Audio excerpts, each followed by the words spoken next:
So tell me, as a Kenyan or as an African living in the United States, how has life been with you? I'll say it's bittersweet. I'll say that. The bitter part of it is sometimes you get to miss home a lot. Especially if you're here for a long time and you have your folks back in Africa. But on the other side, there's a lot of different cultures here in the United States. You get to interact with different people, different walks of life. You get to see so many new things that I never had the opportunity back in Africa, which makes it, so much fun, and I like to be here. So, ladies and gentlemen, this is the platform Travel and Discover with Clarence. And today I am excited to be speaking with one of my brothers from Africa, but he's going to introduce himself better. So guys, not to waste your time, let's take him straight to the camera. How you doing, my brother? I'm doing good. How you doing? Just excited to see you. Can you please state your name and tell me where you're from? My name is Walter, and I'm from Kenya. Kenya is in the eastern part of Africa. Oh, okay, that's great. So now you're in the U.S. Tell me, what brought you to the U.S.? My family brought me to the U.S. That's way back in 2014. Oh, okay, that's great. And now you're studying digital mass media. Is this your first college? No, this is actually about my seventh or eighth college. Wow. Yes, I've been to a couple more colleges before. Why? Different programs. So far, I have 3 degrees to say so. Um, and I mean, I found this college here in Waterloo, Iowa, and I felt that it has the best program for digital mass media, and I decided to enroll into that. Okay, that's great. But you said you got 3 degrees. So tell me, can you name a few for me? So I have a degree in an associate's degree in nursing that I got in 2022. I have an associate's degree in biology that I got in 2017, and I have an associate's degree in chemistry too. That I got the same time with biology. That was a double major that I did.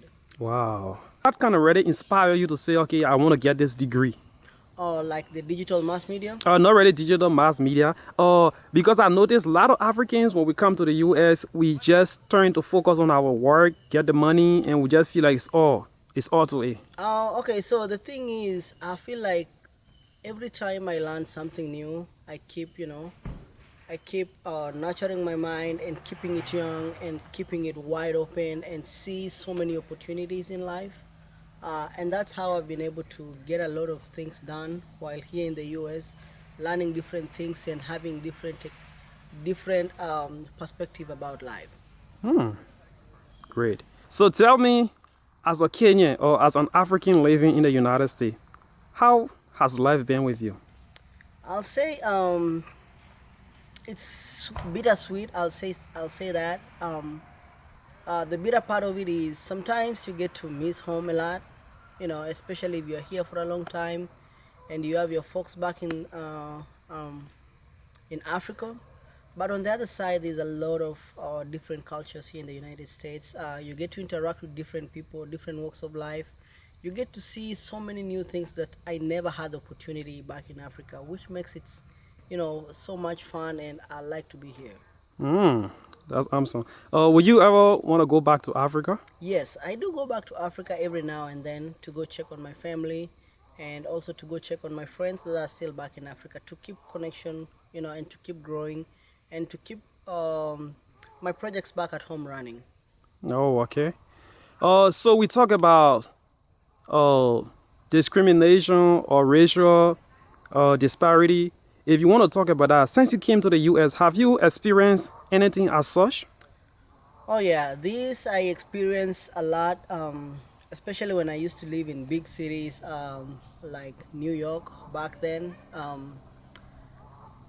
I mean, you would find someone in the street, wanting to take this and that from you, and I mean that's something I grew from, and I, made peace with that. And right now, I don't feel like I have a big challenge with that at this time, and I'm so flexible in life, and I mean I'm ready for whatever comes in life, pretty much. I'm ready for whatever comes in life. We still rolling. I want to know if I should ask you this question. It's a little bit private or a little bit personal. Are you married?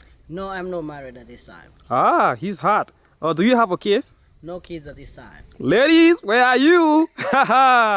So tell me, have you dated an American lady? Yes, at some point, yes, I dated an American lady, and they are fun to date. They are fun to hang out with. But I'll say it's really hard to settle down with them because I don't think they will want to pin it down with you for lifetime, which is something I'm really looking for. And in this current generation, Wait, I'm not cutting you off, but why you say that? Why you think it's gonna be hard for them to? because from the past couple of them that I've dated, they tend to get what they want, and once they get what they want, they'll move on. Like on your low side, they'll not stick with you, but when you're making your high scales, they'll want to stick with you, which is something I really don't want. I want someone who will be there for me when I'm low and when I'm on my, harvest season. When you say low, like, are you talking about the income? Yes, Oh. economically, like if you have projects going on and your projects are failing and you're not able to support yourself, you want someone who will be there to back you up and give you assurance that it's gonna be okay, it's gonna be fine. Not when things get bad, they want to go away. Then when you're making it in life, they want to come back in your life. That's not how we're supposed to live our life. Yes. Okay. So if I should ask you one question, like, if you were to marry an African lady, let me just be specific, and you're gonna make the choice. If you were to marry an African lady from Africa, which part of Africa do you think you want that lady from, and why? I would want a Congolese lady. Why? And reason why is the Congolese people, they really know how to make life lively. They have some like the Lingala dance. I really love Lingala dance. I Oh, really love to see how they shake their waist and how they dance. And I mean how their tradition, the natural black beauty. Oh my goodness, that's really that's really a top-notch thing I'm looking for. you making me. I just want to fly to Kenya, right? I mean to Congo right now, man. Right. But guys, I'm already taking. So tell me, you now studying digital mass media. Right. How has it been? Tell me what are the experience like? I'll tell you, it's a win-win situation. Actually, I like the part of doing video part of it. I mean, easy, fun, cutting, editing, and all that. The part that I feel like is challenging is to do the photography, and all the editing and all that, and which makes it really fun. I like things that really challenge me, and that's so far how I can say about the digital mass media program. Oh, okay. So if you were to give one special advice to young Africans within the U.S. and those that are praying to come to the U.S., what would that special advice be? Okay, this is one thing I've always wanted to tell the young generation. Focus on yourself. Focus on building yourself. Make sure you're economically stable, spiritually stable, financially stable before settling down and start a family. Because once you settle down and have a family, that's a tie down to you. You cannot be able to do so much things that you can do when you're still single and get your life together.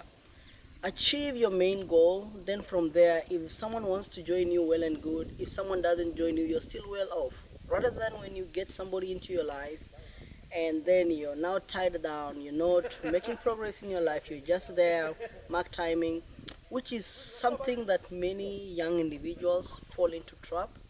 And I wish most of them could, take the approach of building on themselves before they start getting somebody else and trying to build up together. That sometimes is really challenging, and it's much easier when you do it yourself rather than when you do it with another person. That's a powerful message right there. Every time I interview Africans or African American, I ask them this question, so it just came to my mind. I want to ask you this question: as an African living in the United States, tell me, do you think African looks down on African American, or do you think African American look down on African? Okay, that's a very narrow question. In that, I mean, like, it's a slippery slope. Okay, If you are somebody that has lived with the African American community for a long time, you get to interact, you get to know them. There's some of them who are really welcoming and who are really loving. So it's a win. It's a win-win situation. Some of them are really nice. Some of them want to interact with you. When you go to some certain states, there's some who don't even want to talk to you, leave alone even like help you in any situation. So that's a really tough topic to deal with. But I'll say for the major part of it, I feel like they tend to work with each other better.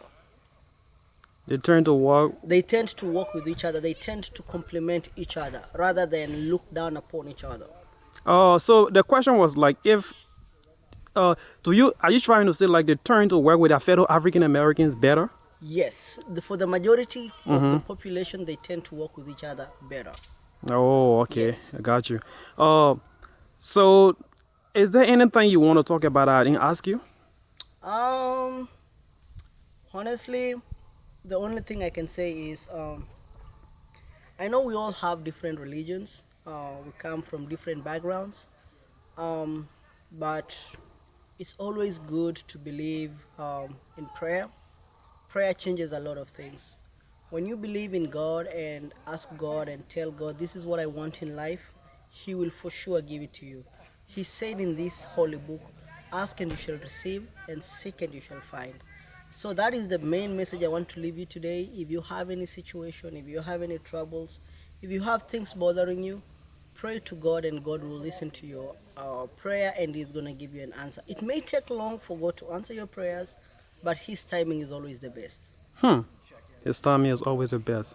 A powerful word of inspiration from our brother. Hey guys, I want you guys to follow my guy, Travel and Discover with Clarence. He's the best guy out here shooting the best videos. Woo! Go boy. Ha! Thank you, man. Thanks for the compliment.